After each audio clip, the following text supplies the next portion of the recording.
अस्सलाम वालेकुम। जैसे कि आप जानते हैं मेरा नाम अब्दुल कादिर है और मेरे साथ इस टाइम मौजूद हैं रिजवान गफ़ार और मैं इस टाइम मौजूद हूँ Cholistan fruit research institute the Islami university of Bahawalpur में। और हमारा आज का प्लान जो है वो जस्ट रैंडम टॉक करना है पॉडकास्ट की शक्ल में हॉर्टिकल्चर के बारे में। तो वो हम आप तक पहुंचाने की कोशिश करेंगे कि हॉर्टिकल्चर क्या है और इसमें क्या होता है और इसमें क्या स्कोप है। और उसके अलावा चंद एक बातें आपने भी हमारी इग्नोर करनी है। अगर कोई गलती हो हमसे तो आप काइंडली हमें करेक्ट जरूर कीजिएगा। जी रिजवान साहब। जी बिल्कुल।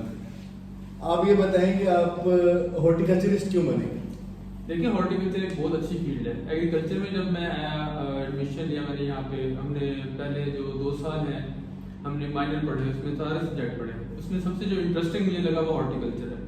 हॉर्टिकल्चर में आप देखें सबसे अच्छी फील्ड जो है वो हमारी, अगर आप देखें लैंडस्केपिंग है, तो आप जो आपके एरियाज होते हैं आपके अराउंड लॉन्स वगैरह, उसको आप अच्छे से स्टैब्लिश कर सकते हैं। एक आम आदमी जो है उसको इतनी नो हो नहीं होती, ना प्लांट्स की, ना कोई ग्रास की कि कौन सा ग्रास लगाना चाहिए, कोई सा नहीं। दूसरा ये है कि जो मेरी फील्ड इस टाइम यहाँ पे है चोलिस्तान फ्रूट रिसर्च स्टेशन, इसमें इसलिए भी मैं यहाँ पे आया कि आप जो चोलिस्तान के एरियाज देखें जो बैर लैंड पड़ी हुई है, लोग उसको एक बार देखे घबरा जाते हैं, उसे कल्टीवेशन के लिए यूज ही नहीं करते, ठीक है। और यहाँ पे अगर आप देखें लैंड जो भी है हमारे पास, वो भी अनरिलेटेड बैन लैंड थी।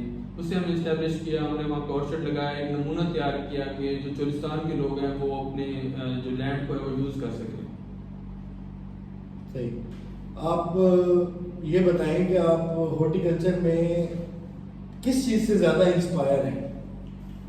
हॉर्टिकल्चर में इंस्पायरेशन अगर आप देखें तो जो है हमारे जो क्रॉप्स हैं हॉर्टिकल्चर की, आज के दौर में अगर देखें आप एग्रोनॉमिक क्रॉप्स देखें या कोई भी क्रॉप देख लें, तो मेरा ख्याल ये है कि जो हॉर्टिकल्चर की क्रॉप है वो उनसे आज के दौर में ज़्यादा बेस्ट है। तो मेरे ख्याल से कि हॉर्टिकल्चर जो है ना, अगर आप उसको प्रमोट करें तो वो ज़्यादा बेहतर है लैंड को यूज़ करने के लिए दूसरी क्रॉप्स या जो भी है। अच्छा, तो क्या ये बात सही है कि हॉर्टिकल्चर की जो क्रॉप्स हैं वो एग्रोनॉमिक क्रॉप से 200% ज़्यादा पैदावार देती हैं और इनकम देती हैं? पहले जो होता था, लोग जो ऑर्चर्ड लगाते थे या जो वेजिटेबल्स लगाते थे वो एक तो वेजिटेबल का अगर हम देखें तो वो सीजन के जो भी सीजन होता था, अगर समर सीजन है तो वो समर की लगाते थे, विंटर सीजन है तो विंटर की लगाते थे। अब अगर आप देखें टर्नल फार्मिंग है, ठीक है, और आप विंटर में समर की क्रॉप्स भी लगा सकते हैं और आप उसे कैश कर सकते हैं अपनी लैंड से।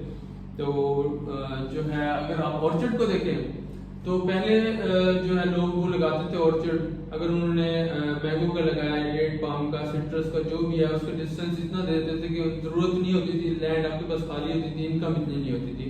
अब अगर आप देखें तो जैसे एजुकेशन के साथ साथ आप जो है ना जो पढ़ते हैं उसमें आपने जो भी सीखा है उसमें आप प्लांट्स का जो डिस्टेंस है वो कम कर सकते हैं और आप मैक्सिमम जो है ना उससे आप कैश ले सकते हैं अपनी लैंड से। मतलब मैक्सिमम यूटिलाइजेशन हम कर सकते हैं लैंड की, ज़्यादा नंबर ऑफ प्लांट्स हम लोग लगा सकते हैं। Exactly. और जो पुराने जिस तरह लगते थे पुराने मेथड के ऊपर, तो उसमें कम प्लांट्स लगाए। हाँ, अब भी आप देखें तो जैसे हाई डेंसिटी ऑर्चर्ड देख सकते हैं, अल्ट्रा हाई डेंसिटी भी देख सकते हैं, उसमें आप मैक्सिमम यूज कर सकते हैं लैंड का। ना कि आपने पहले जो है 30 फुट पे कोई प्लांट लगा दिया डिस्टेंस पे 30 बाई 30 पे, तो उस पर आपकी जो बाकी लैंड है वो जो है वेस्ट ही है। तो मेरा नहीं ख्याल कि आप जो है ना वही तरीका इस्तेमाल करके जो अपनी लैंड का जो है यूज़ ना कर सकें और फिर बाद में एंड टाइम पे आके आप कहें कि जी हॉर्टिकल्चर की जो क्रॉप्स हैं उस पर आपको ज़्यादा पैसे नहीं मिलते, फिर आप एग्रोनॉमिक की तरफ मूव कर जाते हैं। तो मेरे ख्याल से कि आवाम को जो है ना इस चीज़ का थोड़ा सा नॉलेज होना चाहिए कि आप जो है ना अपनी लैंड का ज़्यादा से ज़्यादा यूज़ करें, प्लांट टू प्लांट डिस्टेंस कम करके। अगर आप चोलिस्तान फ्रूट रिसर्च स्टेशन का जो ऑर्चर्ड है विजिट करें तो आपको मैक्सिमम जो डिस्टेंस मिलता है वो 15 बाई 15 का है। वो भी उसका भी ये है कि अगर लैंड आपकी जो है ना लेवल हो तो आप उससे भी कम डिस्टेंस कर सकते हैं। तो यहाँ पे जो लैंड है वो लेवल नहीं है, तो इसलिए 15 बाई 15 करना भी मजबूरी के तौर पे किया गया था। तो अगर ये लेवल होती तो हम इससे भी कम डिस्टेंस रखते। सही है। अच्छा, अब ये बताएं कि ये चोलिस्तान फ्रूट रिसर्च इंस्टीट्यूट क्या है?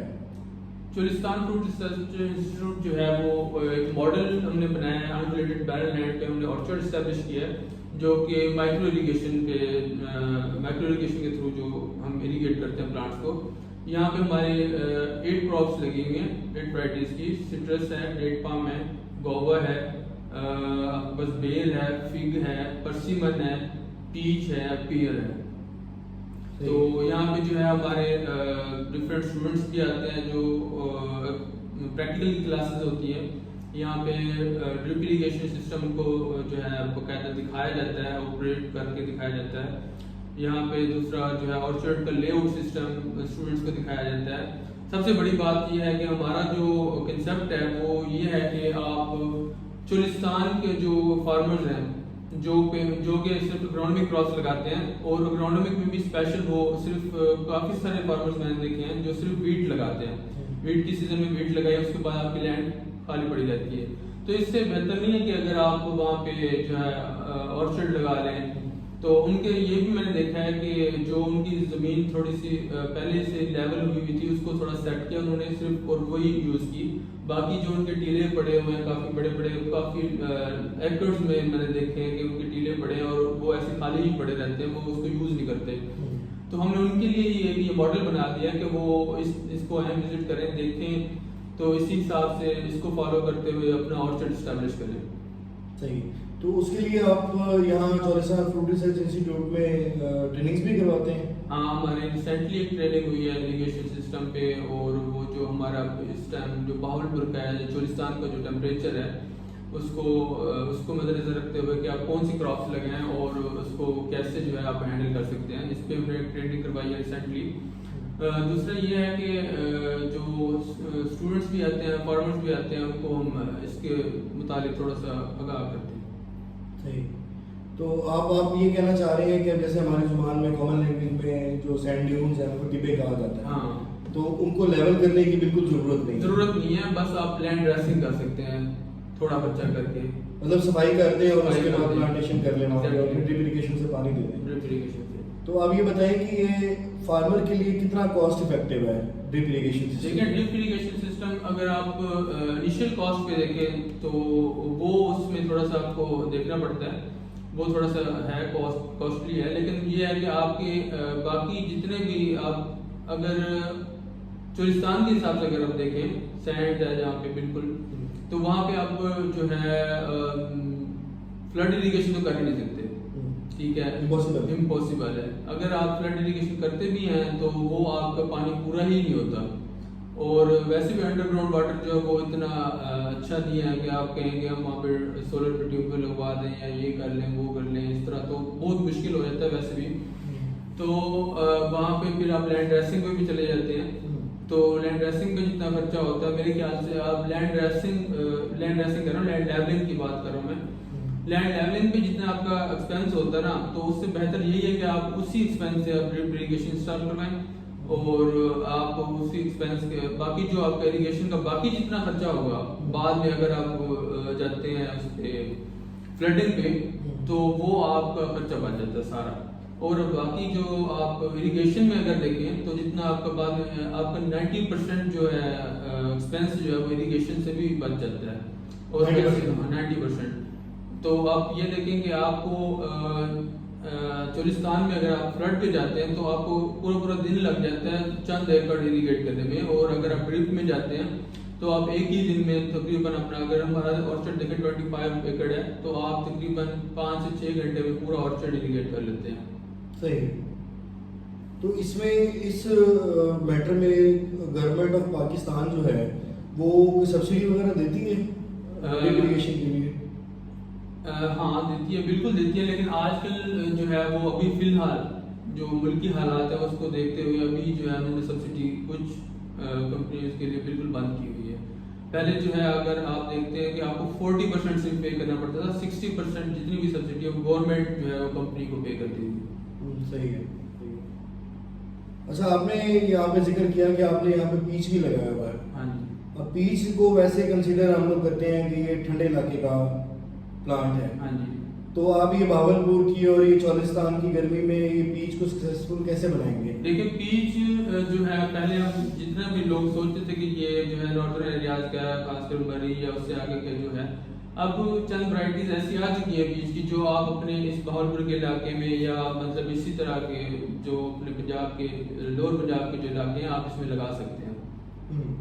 तो उसका मतलब अगर हम लोग पीच को फ्लडिंग पे लगाते हैं और पीच को हम लोग ड्रिप इरिगेशन पे लगाते हैं तो वो ज़्यादा फायदा आपकी नज़र में वो किस चीज़ में आएगा हमें? देखिए, अगर आप पीच को लगाते हैं मेरे ख्याल से ड्रिप इरिगेशन ज़्यादा बेस्ट है, क्योंकि आप जो फर्टिलाइज़र अप्लाई करते हैं और जो आप इरिगेशन जो भी है, आपको मेरे नहीं ख्याल कि आप क्या फ़ायदा उसका फ्लड इरिगेशन पे जाते हैं, आप ज़ाया करते हैं फर्टिलाइजर ज़ाया होता है, पानी ज़ाया होता है। आप ड्रिप इरिगेशन के थ्रू जो फर्टिलाइज़र देते हैं वो डायरेक्ट आपके प्लांट बेस में जाती है, ठीक है। आप जो फ्लड में करते हैं तो उसमें आपने उसमें जो ब्रॉडकास्ट होता है आप सिस्टम जो फर्टिलाइजर का है, तो आप फर्टिलाइजर ज़ाया कर रहे हैं, उसका भी आपका काफ़ी खर्चा बच जाता है ड्रिप इरिगेशन के थ्रू, ठीक है। आपने अपने जैसे ड्रिप के थ्रू ही अपने फर्टिलाइजर अप्लाई करेंगे जो डायरेक्ट प्लांट बेस में होता है और प्लांट उसको मैक्सिमम यूज़ कर लेता है।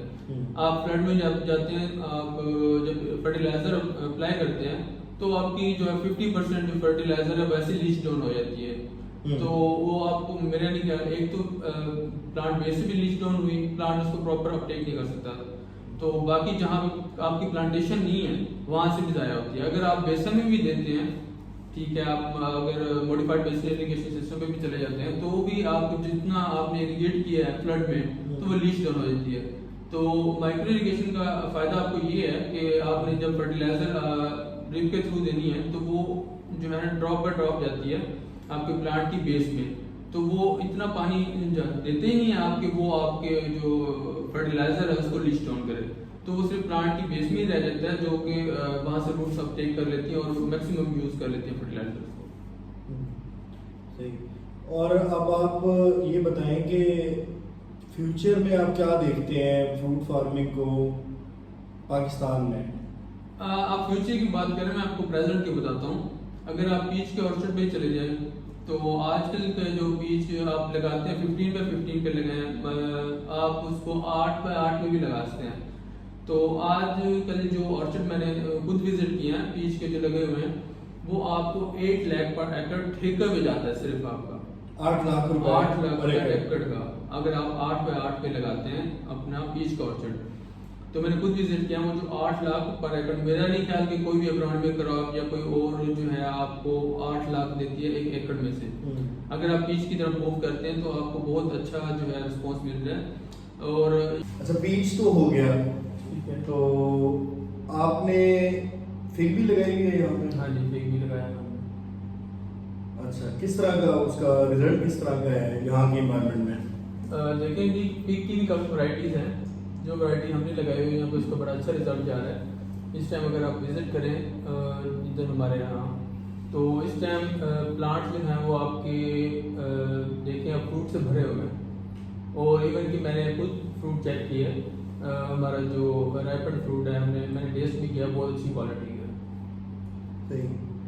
अच्छा, ये मुझे बताएं कि डेट पाम के बारे में कहते हैं कि इसके जो पाँव हैं वो दोज़ख में होने और जन्नत में होने चाहिए और सर जो है वो दोज़ख में होना चाहिए, तो इस बात का क्या मतलब है? इस बात का मतलब ये है कि जैसे डेट पाम है तो ये हमारे जैसे इलाके में गर्म इलाका है बहुत ज़्यादा, तो जब यहाँ पे समर में जितनी गर्मी पड़ती है तो दोज़ख को उससे जो है मुशाबे ये है, गर्मी इतनी ज़्यादा होती है, उसका जो सर है वो गर्मी में होता है और जो उसके रूट्स को कहा गया पाँव, तो वो पानी में जो है ना वो उसको प्रॉपर दिया जाए ताकि उसके जो है वो गर्मी जो है उससे कंपनसेट किया जाए। इसीलिए वो कहते हैं कि जैसे सर हैं वो जन्नत में और जो इसका जो इसके पाँव हैं वो जन्नत में और जो सर है वो दोज़ख में, मतलब गर्मी और पानी से जो आप सॉइल का टेम्परेचर आप लो करते हैं और प्लांट को जो इरिगेट करते हैं वो उसके लिए ये कहा गया है। अच्छा, और ऑन एवरेज कितने अरसे में फ्रूट दे देती है डेट पाम? ये तो आपकी केयर पे डिपेंड करता है कि आप किस तरह उसको उसकी जो केयर करते हैं, प्रॉपर इरिगेट करते हैं, उसको फर्टिलाइजर जो चाहिए होती हैं, जो फॉर्म या मीडो वगैरह, तो उससे ये है कि अगर आप प्लांट्स लगाते हैं तो आपके प्लांट लगाने के तकरीबन 3 से 4 साल बाद जो है ये फ्रूटिंग देना शुरू कर देता है डेट पाम का प्लांट। सही। और हमारे यहाँ के लोकल जो नेटिव फ्रूट्स हैं हमारे खित्ते के, इस चौलिस्तान के, तो वो आपके पास कौन कौन से हैं? उसमें हमारे पास सिट्रस है, डेट पाम है और बेर लगा हुआ है, इस तरह हमारे पास जो है फिग भी कहा जाता है कि मतलब अगर हम कुछ वैरायटीज़ जो हैं वो हमारे इलाके में अच्छी परफॉर्म करती हैं।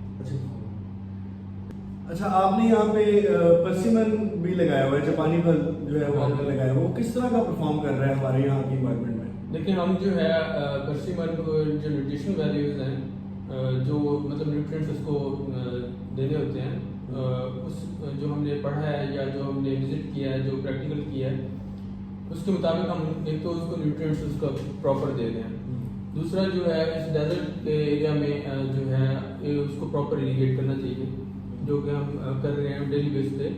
और इस हिसाब से जो हमारे पास परसिमन है वो एक अच्छा परफॉर्म कर रहा है। और लास्ट टाइम उसमें मैंने कई जगह पे देखा भी है, काफ़ी हमारे ऑर्चर्ड में काफ़ी सारे प्लांट्स पे फ्रूट्स भी लगा हुआ है। अच्छा, तो इसका मतलब यही है कि आपका जो ऑर्चर्ड प्लांट्स जो हैं परसिमन के वो अच्छे परफॉर्म कर रहे हैं अच्छी मैनेजमेंट के साथ। अच्छा, दूसरा एक ये सवाल बड़ा कॉमन आता है जब भी हम ऑर्चर्ड्स की बात करते हैं कि ऑर्चर्ड लगा के उसमें इंटरक्रॉपिंग करनी चाहिए या नहीं करनी चाहिए, आपका इस बारे में क्या ख्याल है?